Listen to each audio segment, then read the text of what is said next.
Gloire à Dieu. Même si je n'entends pas Alléluia, ça se comprend parce que la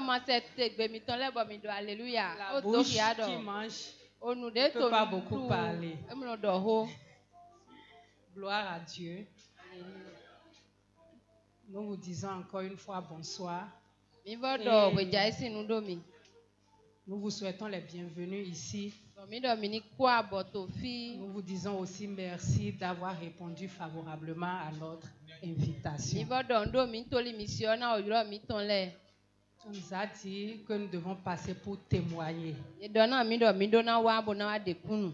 C'est l'exercice auquel je me suis retrouvée dedans, que je dois quand même le faire.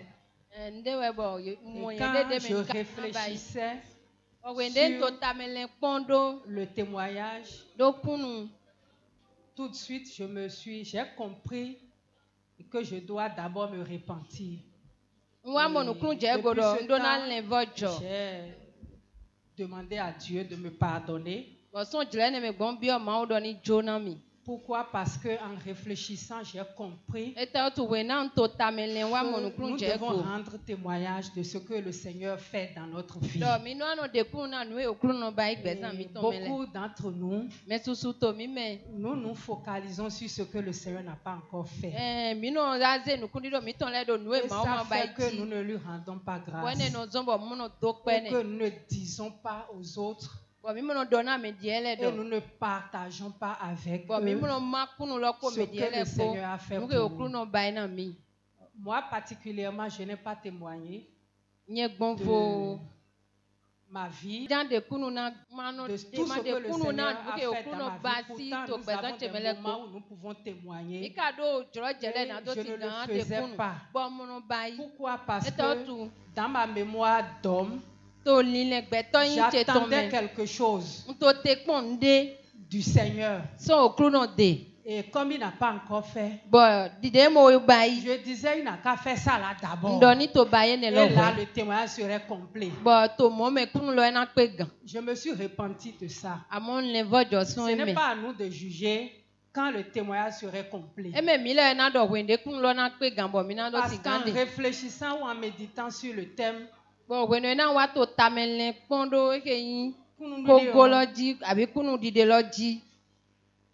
lu dans le livre d'Apocalypse 19, verset 10. Je vais vous lire parce que je sais que nous sommes à table et nous sommes à un moment de fête.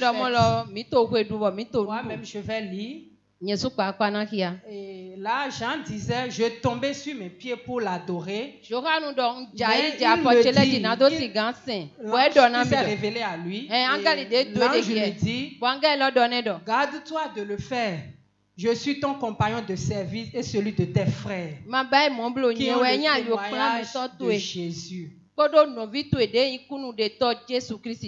Car le témoignage de Jésus est esprit de la prophétie.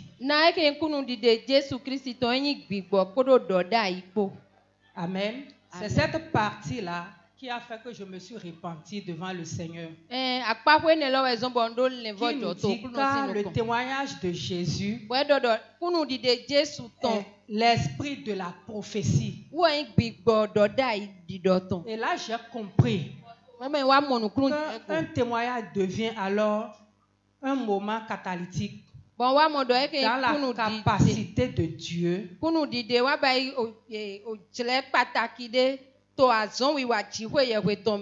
à susciter un changement d'atmosphère dans le présent.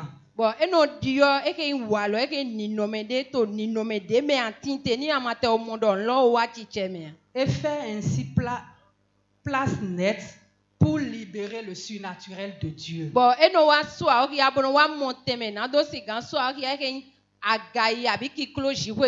Tout d'abord, si Dieu a accompli des miracles dans ma vie, il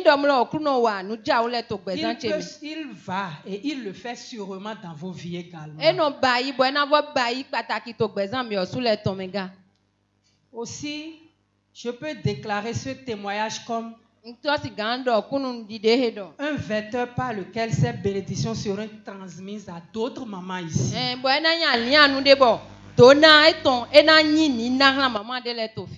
Celles-là qui sont dans le besoin et l'attente. Ça veut dire quoi? Le témoignage que nous rendons de Dieu, aujourd'hui, Dieu le prend. Et il accomplit un acte prophétique dans la vie de ceux qui l'entendent. Parce que ceux-là sont dans l'attente de quelque chose. Et Dieu a déjà fait la même chose ailleurs. Il veut simplement que nous le disons pour que ça déclenche quelque chose aujourd'hui dans la vie de quelqu'un et ramène maintenant du futur dans le présent dans la vie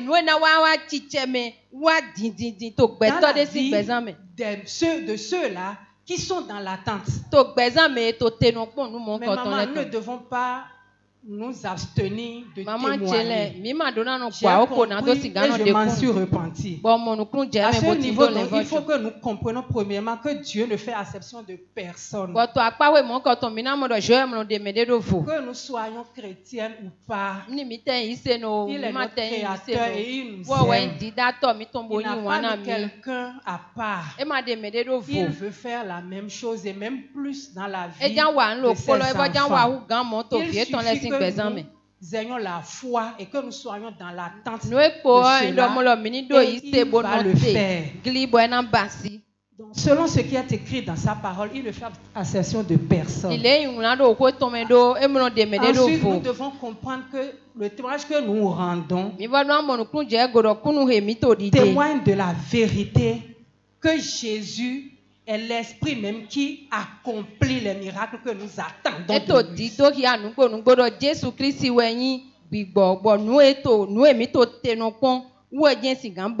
C'est de cette manière qu'on a lu dans le livre que les témoignages prophétisent. Les témoignages que nous rendons prophétisent. Ça prophétise quoi? L'intention de la nature surnaturelle de Dieu dans la vie de tous ceux qui l'entendent et qui sont dans l'attente. Pour commencer, le témoignage doit comporter des parties essentielles. Ma vie avant Christ, ma vie quand j'ai reçu le Seigneur. Et après.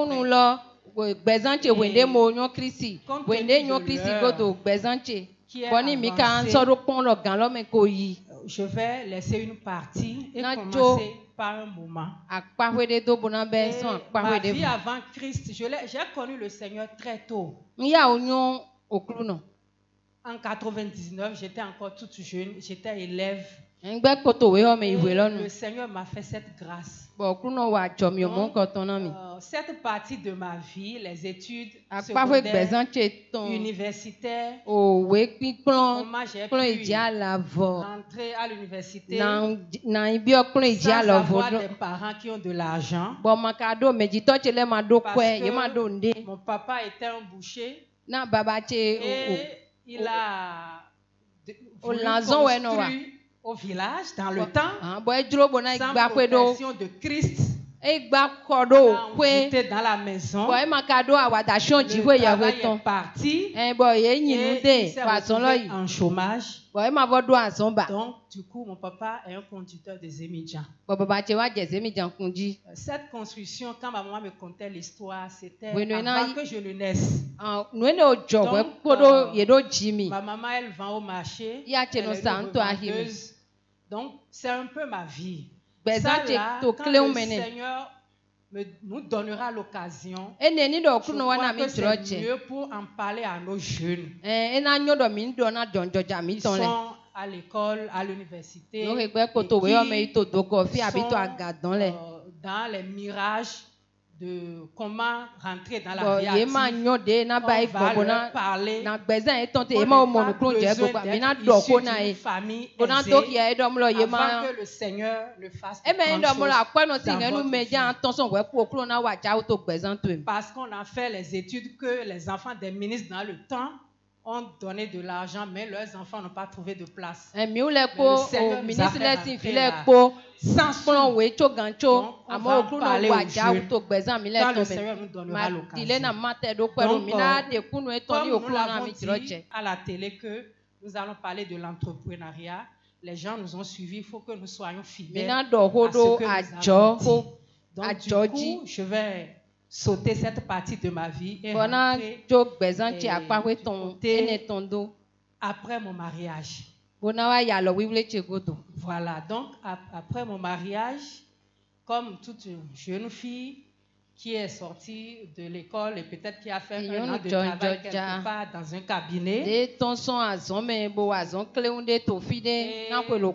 retrouvée dans le mariage. Et 3 mois après, très tôt, elle est tombée enceinte. Et du coup, avec une santé qui ne m'a pas permis de tenir parce qu'il y a des risques d'éclampsie. J'ai laissé le travail. Après accouchement, qu'est-ce que nous faisons? On s'est dit, qu'est-ce que je vais faire maintenant? Je vais chercher du boulot encore. Comment je vais faire? Et comme je vous ai décrit ma vie, on n'a pas eu le temps de rester à la maison une journée. On ne part pas en vacances. Nos vacances, c'est au marché. Tu dois aller vendre tomates et piments. Bien sûr. Et si tu ne vends pas, si on te rosse le soir, toi-même tu sauras qu'il y a une dame de fer là. Donc, quand je me suis retrouvée après l'accouchement, je m'ennuyais parce que je n'avais pas l'habitude d'être à la maison sans rien faire. Et c'était très pénible pour moi dans le temps. J'avais une boutique que même quand je ne m'étais pas encore mariée, je payais déjà les loyers. Quand j'étais en fiançailles, je payais déjà les loyers par les petites activités parce que quand on était à l'université, on vendait les chouchous, des petits trucs. Je payais déjà ce loyer-là de cette boutique. Et là, le Seigneur m'a aidé et j'ai pris la boutique. Et c'était vide. Maintenant, je vais faire quoi? Je me levais les matins avec mon enfant et puis je m'en vais là-bas. Le soir, il faut suivre papa quand il sort. Quand il finit ses consultations, s'il finit tard, il faut rentrer. Donc, j'allais comme si tout était dedans. Et les clients étaient là. Donc, matin et soir. Entre-temps, Dieu nous a fait grâce. Quelqu'un est venu nous donner un salon complet, dont le vieux salon qui était là. J'ai amené quelques fauteuils. Et puis j'ai mis ça là-bas avec une cuvette d'eau. Et puis je vais au boulot, comme tout travailleur. Mes parents ne savaient pas. Dans ce temps, ma maman, sa fille a fait l'université, maintenant elle va rester à la maison. Je ne pouvais pas dire ce que j'allais faire. Mais je viens le soir, maman, je suis au boulot. Non, je vais rentrer.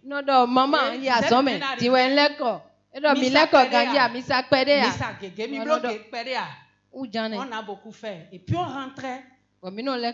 Et c'était comme ça. Avec mon petit garçon dans le temps. Et vers fin de l'année 2010, je voudrais bien préciser ça, il y a un groupe d'intercession qui a invité mon mari à faire une prière avec eux parce que c'était un programme de jeûne. Et il est parti travailler avec eux pendant une semaine. Donc, il est rentré. Quand il a fini, Dieu a fait un miracle et il a une offrande. Et c'est là que j'ai eu mon premier capital. On a commencé par arranger un peu les portes qui étaient devant la boutique parce que c'était des vieilles portes. J'ai commencé par arranger un peu, parce que là, c'était pas beaucoup d'argent, donc je ne peux pas tout prendre pour aménager. Donc, croiser les bras après. Donc, tout de suite, la boutique était un peu grande. J'ai coupé ça en deux par des bois. Et je réfléchissais. Pour faire les petits aménagements, Dieu a suscité un frère qui a dépêché ses apprentis. Ils sont venus d'hommes là quand on a enlevé les caisses. Et puis, ils allaient chercher du sable de la mer. Donc c'était économique parce que le budget est restreint. Quand, après réflexion, Dieu a mis une sœur sur mon chemin qui a dit, j'ai dit, bon, je vais faire la photocopie. Je vais faire la photocopie. L'argent ne suffisait pas, on est allé acheter une machine deuxième main. Un paquet de bics, un paquet de crayons, une douzaine de règles, une ramette de papier rame, et puis le commerce a commencé. Et c'est comme ça qu'on a commencé. Et quand on a commencé comme ça, je me disais, le loyer c'était 50 000. Je vais faire photocopie 10 francs et payer le loyer de 50 000. J'ai réfléchi.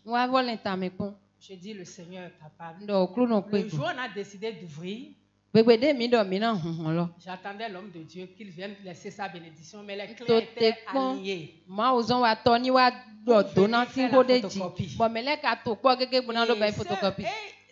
Il est venu, il a prié, on a commencé. À la fin du mois, on a payé le loyer. On a payé les charges, on a payé l'électricité. Et tout ce qui restait, j'ai pris la totalité. Je dis, c'est la part de l'Éternel. Je veux faire affaire avec le Seigneur. Viens, sois mon partenaire d'affaires. Parce que la Bible nous dit, dans le livre de Deutéronome, 26, verset 2, tu prendras des prémices de tous les fruits que tu retireras du sol dans le pays que l'Éternel ton Dieu te donne. Tu les mettras dans une corbeille et tu iras au lieu que Dieu t'a choisi et tu vas déposer tes prémices. Et j'ai déposé les prémices devant l'Éternel, devant l'autel de Dieu. Et ça a commencé comme ça. Quelques mois après, on a secondé une seconde machine. Parce que les clients venaient, la seule machine qui était ne pouvait plus répondre favorablement. Nous avons commencé comme ça et on a commencé par payer nos dîmes. Un moment est arrivé, je dis bon, la dîme là, ça ne me suffit pas. Parce qu'on a dit c'est 10% du revenu.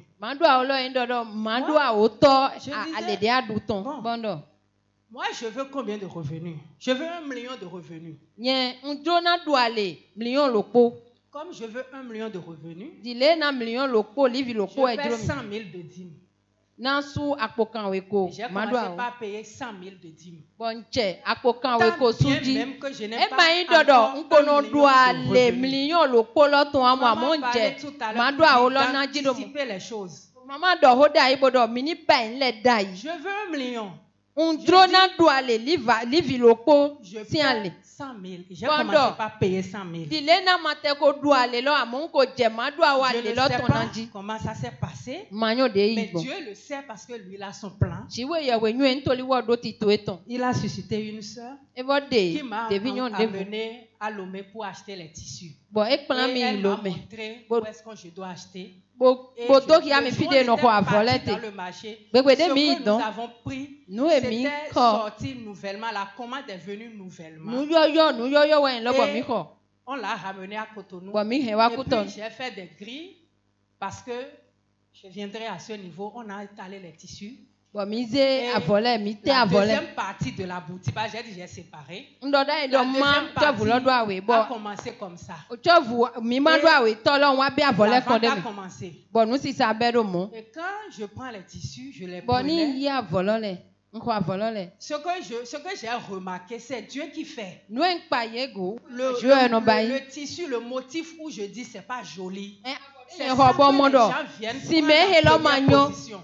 Il n'y a rien qui ne soit joli qui va rester.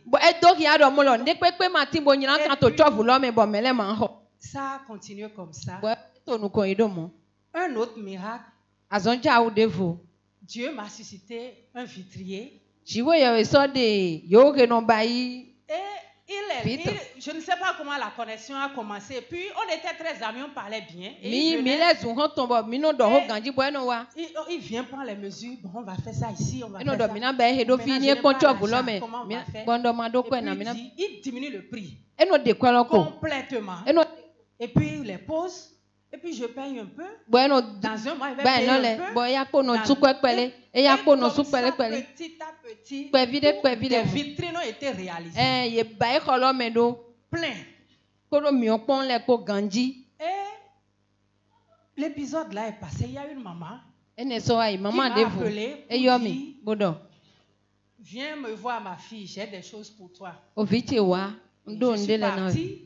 La maman est au milieu de nous ce soir. Je bénis le nom du Seigneur. Parce que je ne sais pas qu'un jour je serai ici à témoigner. Je suis partie. Et puis elle a dit, j'ai des articles pour toi, des sacs, des chaussures, des produits de beauté, plein de trucs de qualité, de luxe. Jusqu'aujourd'hui, j'en ai gardé quelques-uns que je continue d'utiliser. Quand j'étais partie, elle me faisait les valises. Elle me mettait les choses de côté. Elle me mettait les choses. Il y a de grosses valises comme ça qui sont réunies. Qu'on emporte de la Chine. Elle me remplissait les choses. Et puis je disais... Qu'est-ce qu'elle me vend? Est-ce que moi je vais utiliser ça? Je ne lui ai jamais dit. Mais elle apprend. Je veux vendre ça comment? C'est à combien? Parce qu'il faut savoir le prix. Pour savoir combien tu dois vendre. Et c'est beaucoup. Ça là c'est trop. Si je dois prendre ça là c'est 2. Et je dis à maman, non c'est beaucoup. Et puis elle me mettait. Et 2 sacs sont remplis. Que d'accessoires qui doit accompagner quoi, les pagnes qui sont à l'intérieur. Bon, nous et ça qui l'homme avoir santé to job l'homme nous et na todo gole. Maman, ça fait combien? Bon ouais, bon maman. Savoir le prix. Mais biwe, ndona nyokwelo. Comment je vais les vendre? Bon na motendo nyo de na sa do. Dit ma fille. Et donna mi do c'est pour toi. Tout ouais. Et c'est comme ça les marchandises rentrent. Moi ouais, le monde va te dire, il faut avoir un capital pour faire le commerce. La grâce de Dieu dit le contraire. Parce qu'il a dit, ma grâce te suffit. Ma grâce te suffit. Et on a commencé cette partie. Et on a évolué. Il a disposé des anges. Un autre ange est venu. Il a prophétisé. Ici, là, des gens vont venir, ils vont rentrer, ils vont sortir, ils vont rentrer, ils vont sortir. Mais depuis qu'on a ouvert, lui n'est pas arrivé. Quand lui est arrivé pour voir, il a laissé la bénédiction. Il y aura plein de gens qui vont travailler avec toi. C'est ce que lui a dit, les parties. À divers niveaux, le Seigneur a disposé. Parce que c'est sa grâce. Et maintenant, je me dis, Seigneur, mon partenaire d'affaires, il faut qu'on évolue. On veut progresser encore. Et là,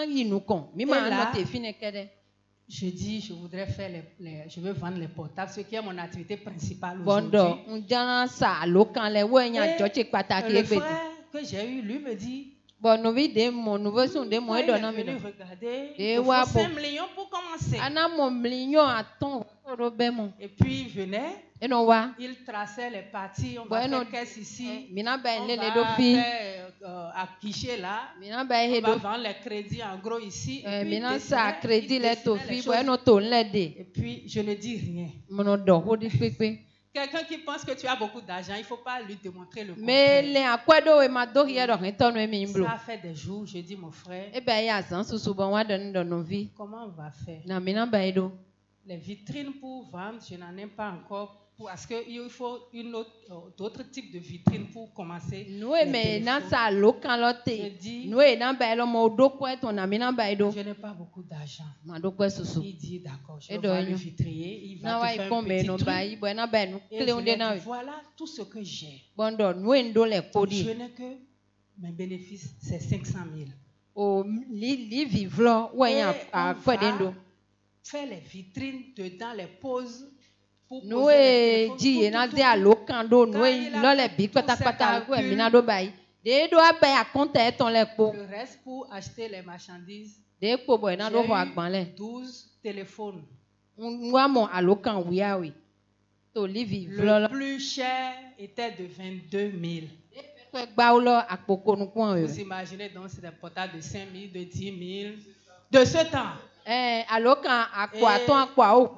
On posait la vitrine devant. Et on s'asseyait là. Et on vendait. Il a dit, bon, un début, les facturiers, parce qu'il faut faire les facturiers. Tout. Donc, lui, ce n'est pas un commerce de pain, il faut vendre seulement dans sachet. Donc, il dit, bon, si vous pouvez vendre pour 150 000 par semaine, c'est bon. Avant la fin de la semaine, on a déjà vendu plus du double de ce qu'il a dit. Parce que la grâce de Dieu était là. Et ce qui est cher, le partenaire est là. Et ce qu'il recommande dans le fait à un moment donné, je me suis dit, il faut qu'on évolue encore. Et là, j'ai décidé quoi? Il y a une partie que je n'avais pas dit moi. J'avais fait une formation de comptabilité à l'école d'économie et de management en gestion des entreprises. Donc, du coup, je connais bien les détails comptables que je dois tenir.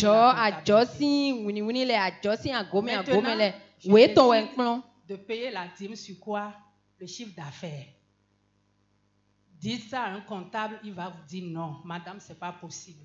Vous allez tuer votre promesse. Parce que ça ne peut pas se faire sur le chiffre d'affaires. C'est sur le bénéfice net.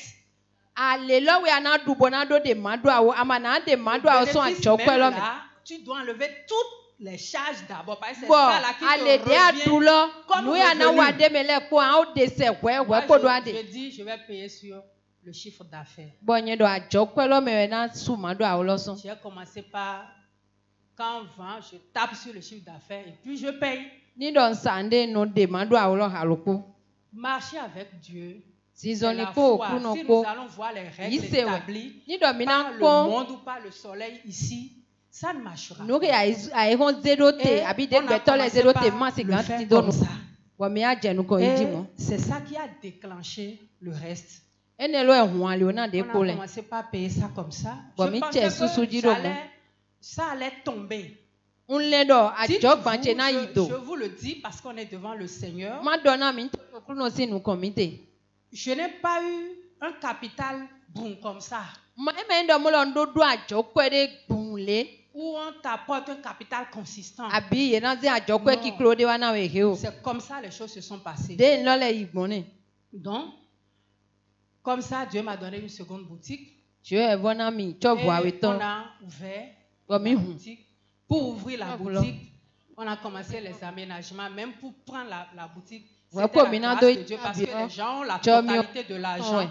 Mais là, la propriétaire a dit non, je ne vous donne pas ça. Il y a quelqu'un qui est venu ici, qui n'a pas la totalité. Il a dit, maman, patientez, je vais vendre un peu à amener. Je lui ai donné ma parole. Votre argent, je ne prends pas.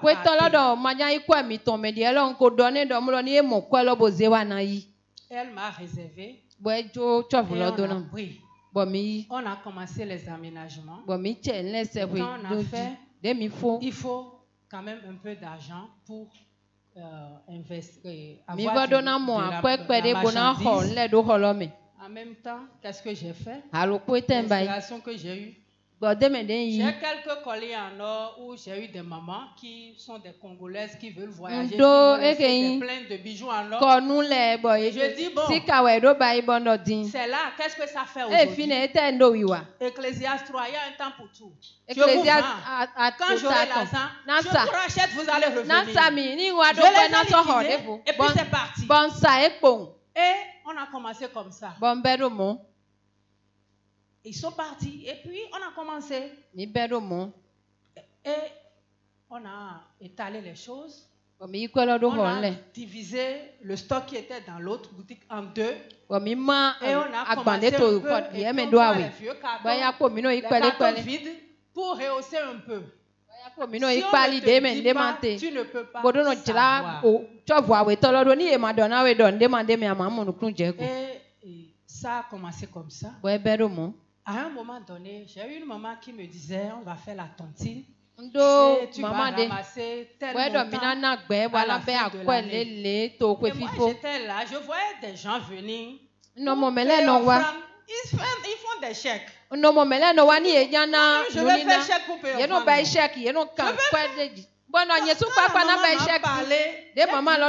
C'est intéressant, ça me plaît.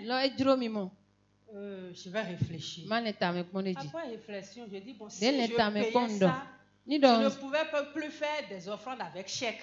Et moi, au nom de la société, je dois faire des chèques et signer. Elle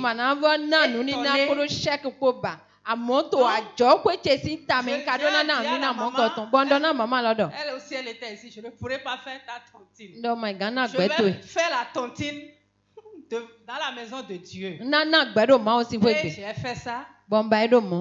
À la fin de la tontine, Dieu m'a accordé la grâce d'avoir 2 autres boutiques. Et ça s'est passé comment? Quelqu'un m'a trouvé un petit endroit et puis c'est tout petit. Je dis non, c'est trop petit. Si ce qui est à côté peut s'ajouter, ce serait mieux. Alors que ce qui est à côté est occupé, quelqu'un est là. Je me dis, vous voulez ça? Bon, je vais parler à la propriétaire pour voir. Elle a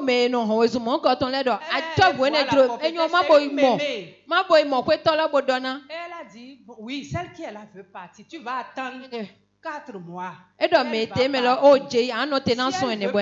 pas, je ne te prends pas l'argent. Tu vas attendre. L'autre petit endroit serait là.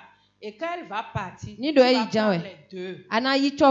Et on a attendu, effectivement. L'autre est partie. Elle m'a dit, tu peux casser, mettre les 2 ensemble. Et qu'est-ce qu'elle a fait encore? Elle te dit, je te donne 3 mois pour que tu finisses les travaux de ce que tu veux faire. C'est sans frais, c'est sans tracasserie, c'est sans complication. C'est pas que quelqu'un va prendre mon argent et partir. Et on a fait ça comme ça et la maman, elle a signé le contrat, elle a tout fait, elle a tout réduit. Elle a fait le contrat en bonne et due forme. Quand on a intégré, ça n'a même pas fait 6 mois quand elle est décédée. Donc, elle a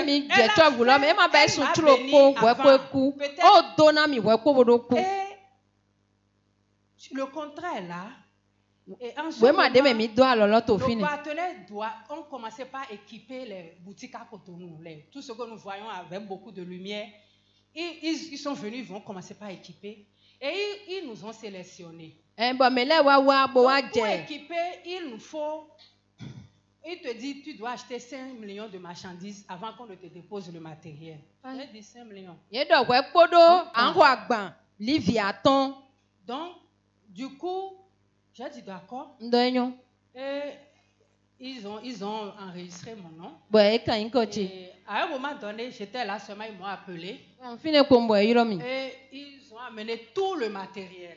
Qui a rempli toute la boutique. Je n'ai payé marchandise de 1 franc. C'est toujours ce que j'ai là, que je coupe toujours en deux. Parce que le Dieu que nous servons est un Dieu de multiplication. Il multiplie les choses. Entre-temps, je dis, bon, il faut que j'aille au Nigeria. J'ai appelé, j'ai un oncle, je l'ai appelé pour dire qu'il va m'emmener. Quand j'ai discuté avec lui, je dis, bon, on va attendre un peu. Hein. Comme Nigeria, c'est comme ça, là, j'ai peur. Dans 3 mois, on va partir. Mais je vous dis d'avance. Il a dit d'accord. Après, je rentre, il me rappelle pour dire, après toi, dans 3 jours, on va partir. Je venais te chercher à la maison. J'ai dit, comment je vais faire 3 jours? Comment? Et puis, je ne savais pas, le Seigneur est en train d'ouvrir d'autres portes. Et on est parti. Quand on est parti, avec le temps, il a disposé le fournisseur complètement. Un fournisseur qui ne me connaît pas, qui n'a pas mis pied à Cotonou, il te donne des marchandises de millions.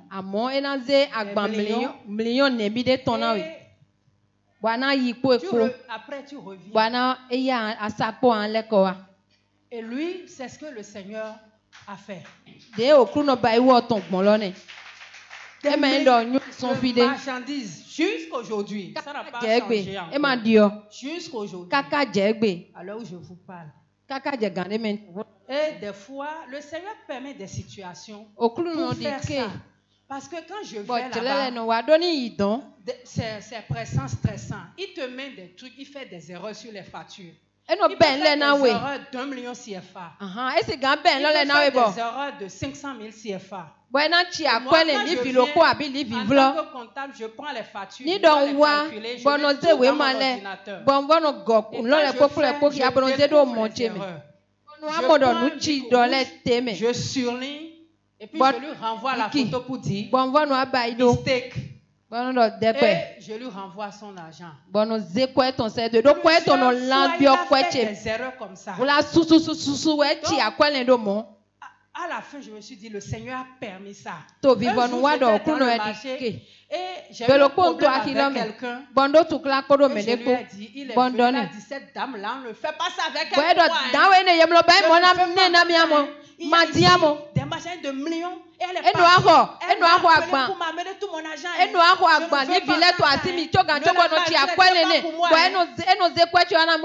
ça. Donc, c'est des choses formidables que le Seigneur a fait. Après cet épisode, comme un prophète de l'Éternel a prophétisé, le personnel s'est multiplié. Et j'ai vu pour dire aidez-moi. Je n'ai pas hésité à demander de l'aide à ceux qui connaissent. Mais j'écris parce que je ne peux pas maîtriser tout. Tu dois faire des réunions. Tu dois faire des réunions avec le personnel. Tu dois faire ci, tu dois faire ça. Tu dois anticiper. Et puis moi, je notais. Je prenais les conseils. Un jour,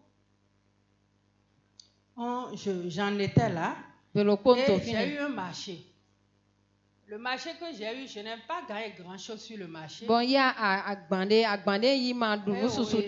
ont et je n'ai pas gagné grand-chose. Mais j'ai dit, je vais le faire. Et j'ai pris. J'ai commencé par courir. Finalement, ça m'a renvoyé au Togo.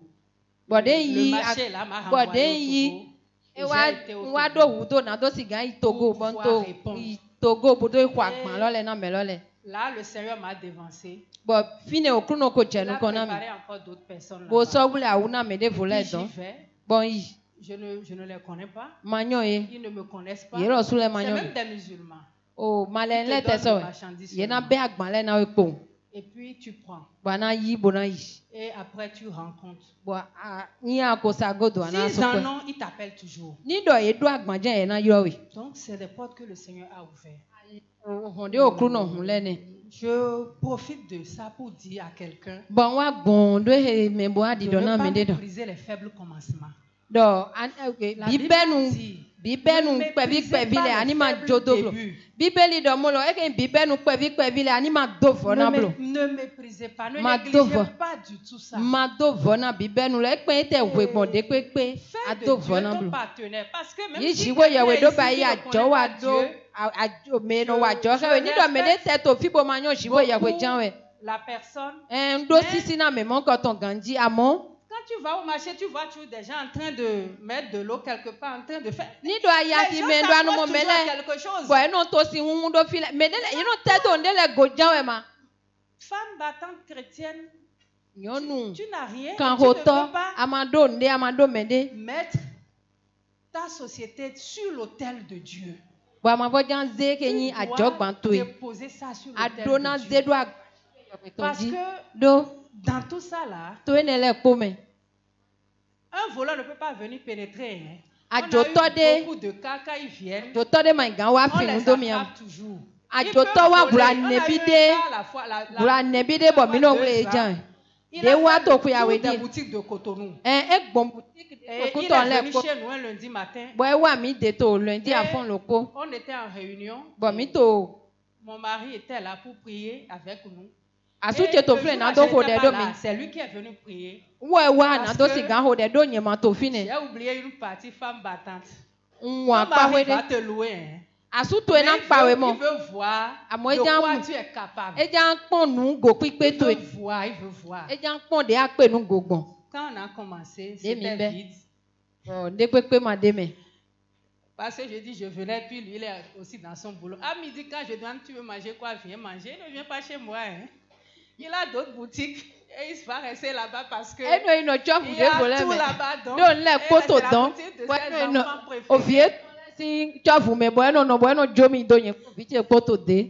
Parce que nous, on n'a même pas encore de ventilo. Mais quand le moment est arrivé, il venait prier avec nous. Même si je ne suis pas là, il va prier. Ton mari va te louer. Ce n'est pas qu'il va s'agenouiller devant toi. Il veut voir de quoi tu es capable. Il veut voir de quoi sa chère et tendre épouse est capable. Peut-être qu'il lui-même n'a pas pu avoir la chose, mais il veut te voir dans ça. Donc, on a attrapé le voleur. Mes éléments veulent l'achever. Et il a dit non. Et on l'a libéré parce que c'est le pasteur qui a parlé. Et à 10 heures, on le retrouve dans une autre boutique. Et il est venu voler. On l'a attrapé encore. Et il dit, toi, la même personne, là, on l'a déposé. C'est Dieu qui veille. Il y a un autre qui est venu, c'est le gardien qui est là. Et ils ont tiré le gardien. Gloire à Dieu. C'est sur son bras. Et après c'est sorti. Le Seigneur, il nous en délivre. Mais ton commerce devant l'autel de Dieu. Tout ce que tu fais. Donc nous allons vite évoluer. Nous allons vous dire, le Seigneur est capable de faire encore. Le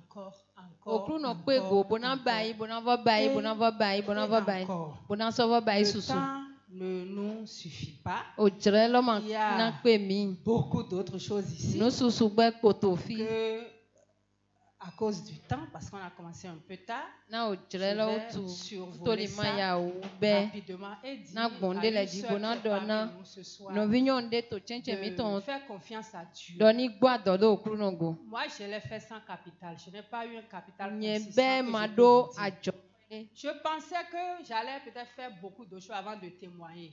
Mais quand on m'a dit de témoigner, et quand je réfléchissais, je me suis dit, je suis ingrate.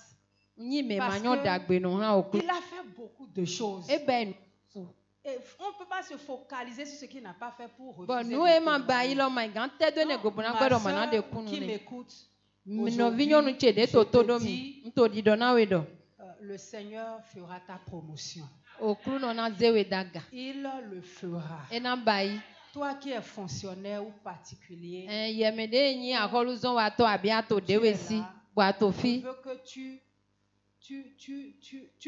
tu prennes au sérieux ton boulot. Nous devons servir nos patrons avec crainte et tremblement. Tout comme si c'est Dieu que nous servons. Toi qui travailles pour l'État, ne pense pas que c'est ton directeur qui est ton chef. Tu travailles pour tous. Nous sommes au service de Dieu. Nous devons respecter nos patrons. J'ai des versets, j'aimerais bien lire, mais le temps est parti. Néanmoins, je vous lis simplement. Je vous lis quand même Éphésiens 6, verset 5, qui nous dit ceci parce que nous devons vraiment en tant qu'enfants de Dieu respecter. Si tu ne respectes pas ton travail, ce que tu fais, ce n'est pas l'autre qui viendra respecter ça.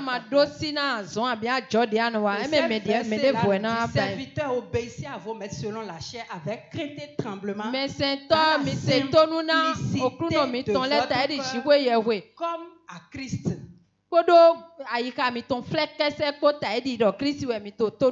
Non pas seulement sous leurs yeux,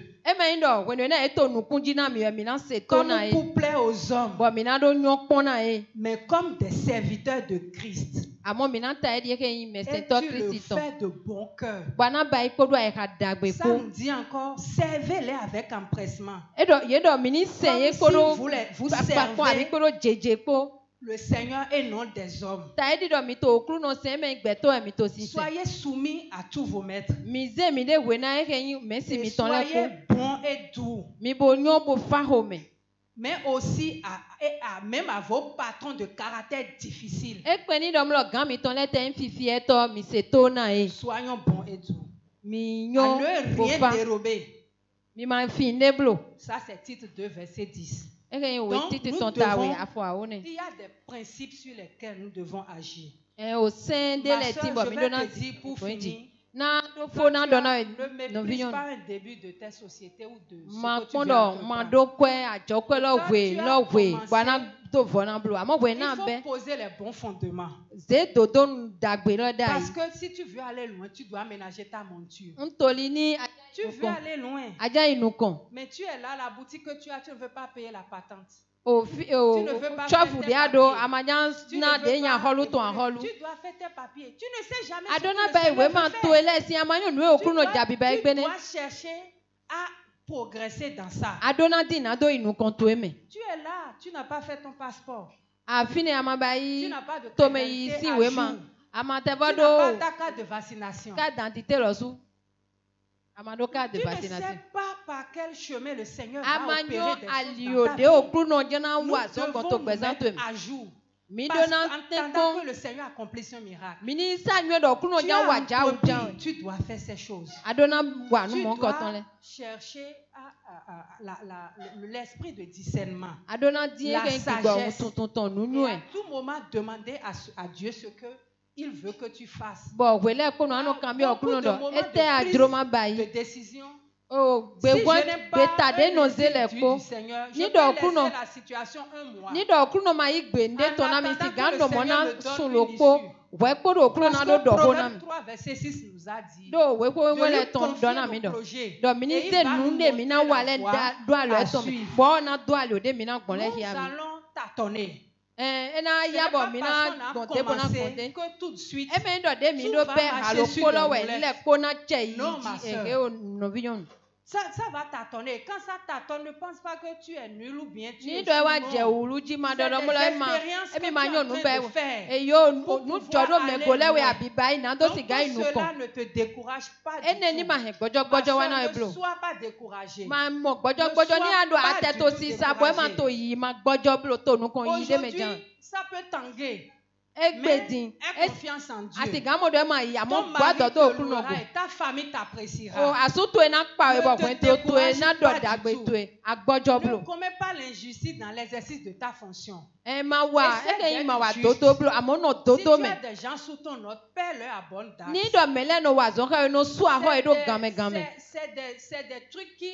C'est des éléments de base qui soutiennent. C'est comme des piliers qui soutiennent ce que nous faisons. Donc tu peux faire toutes ces choses-là. Ne fais pas l'injustice. Et prends du temps au jour le jour et revois les choses que tu fais. Parce que nous sommes là. Comme ça marche, on laisse tout, on oublie tout, on prend l'argent et puis on va faire ce qu'on veut avec. On s'habille, on veut être à la mode. Nous devons être au jour le jour, actualiser les choses pour être toujours à un niveau. Pendant 5 ans, on ne passe pas la pension. Tu vas te retrouver en arrière. Et d'autres personnes vont prendre moi, c'est les quelques conseils que j'ai à te dire, ma soeur. Pour débuter une affaire, tu peux le faire avec un petit capital. Parce que le risque, quand tu tombes avec un petit capital, tu peux vite te lever. Mais quand tu prends un gros sou, et quand tu tombes, se lever va être difficile. Donc, fais avec un petit, et vois les sous-passements d'abord, et tu vas te relever. N'oublie pas aussi que tu ne peux pas commencer aujourd'hui pour dire que tu vas grandir tout de suite. L'entrepreneuriat, c'est comme un bébé qui naît. C'est avec le temps. Sois patient. Ne cherche pas à copier forcément les autres. Non. Ne bouffe pas ton capital. Ne bouffe pas ça. Ne fais pas exactement ce que les autres font parce qu'ils ont quelque chose qui est à la mode, je dois faire. Non. Parce que toi, au début, tu as du chemin à faire. Donc, informe-toi aussi sur ton pays. Les lois qui sont dans le pays. Si nous ne critiquons pas seulement le gouvernement. Comment nous pouvons rapidement prendre ça là et anticiper. Notre Dieu change tout en notre faveur. Je veux dire, respecte également ton mari. Parce que j'entends des mamans qui disent si j'ai l'argent, ce qu'il me fait là, je ne vais rien dire avant de construire la maison. Je ne vais rien dire avant d'acheter la voiture. Je vais lui faire ça, il va venir voir. Maman, si tu as ce que le Seigneur ne va pas te donner. Non, parce que nous devons nous soumettre. Ce n'est pas la compétition. Soumets-toi. Moi, je vais par un tout petit exemple d'une personne qui m'est chère, qui n'est pas chrétienne, qui n'est pas évangélique, je vais dire. Pas évangélique, je vais dire. Qui ne lisait pas ses lois, qui respectait son patron. Le travail qu'elle faisait, ce qu'elle gagnait, elle prend ça comme si c'était pour elle. Et j'ai vu la gloire de Dieu dans sa vie. Et j'ai appliqué la parole de Dieu sans savoir. Parce que si tu prends pour votre comme Le Seigneur va te bénir. Parce que c'est lui qui te salarié. Même si ton patron te donne 50 000, je vous parle de ma propre grande soeur, elle est dans la salle. Ce que je dis, je elle a demandé la permission, elle est partie. Le patron jusqu'aujourd'hui souffre de son absence. Mais nous, on est des sœurs en Christ. Nous ne sommes pas du tout sérieuses. J'ai vu le Seigneur la bénir et elle se retrouve avec le triple de son salaire. Il y a des choses qu'elle faisait pour cacher la nudité de son patron. Que le patron ne maîtrise même pas dans sa société. J'ai vu ça. C'était une loi de Dieu qu'elle a mis en application. Maman, ce n'est pas affaire d'église. C'est une affaire de résolution de cœur, de principe de vie et de pureté de cœur et d'honnêteté. Il faut le faire. Tu vas voir, le Seigneur va t'étonner. J'ai vu une dame aussi dans mon quartier. Elle n'est pas en forme. Mais elle balayait tous les jours, elle balayait les rues. Si les rues sont propres dans notre quartier à Fidjrosset, si tu viens demain, tu vas la voir. Mais je ne l'ai jamais vue en rayon. En rayon, elle doit les gens lui donnaient d'habits. Parce que ce n'est pas aux gens qu'elle travaille, c'est à Dieu. Et quand je l'observais, le Seigneur m'a dit, regarde, c'est à toi qu'elle travaille. Je suis juste, je vais la payer. Il n'y a pas ce jouet n'a pas de nouveau habit sur son Donc soyons honnêtes et pensons que nous travaillons. Comprenons que nous travaillons et nous allons rendre compte. C'est ce que le Seigneur a fait dans ma vie. C'est l'occasion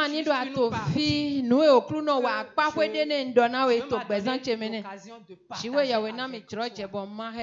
Et tu es ici, je te dis, ne te décourage pas. Ne vois pas que tout est fini. Ne vois pas qu'il y a un changement dans le pays. Non, Dieu, il met les temps. Si c'est ici, il met ça en notre faveur. Il va le faire pour toi au nom de Jésus. Quel que soit ton boulot, si tu es fonctionnaire ou particulier, quel que soit ce que tu fais, le Seigneur va te visiter. Parce que tu es venu ici ce soir et tu as écouté tout ceci. Je ne sais pas l'attente que cela a réglé dans ta vie. Mais le Saint-Esprit le sait. Et par son onction, il ramènera cela dans ta vie. Au nom de Jésus.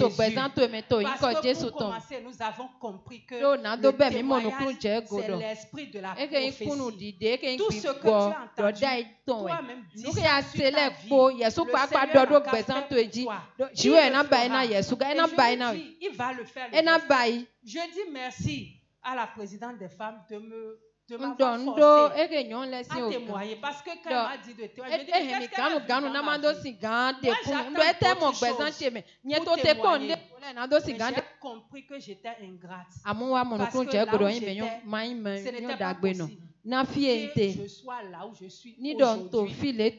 Sans bénissons le Seigneur. Que le Seigneur vous bénisse. Merci.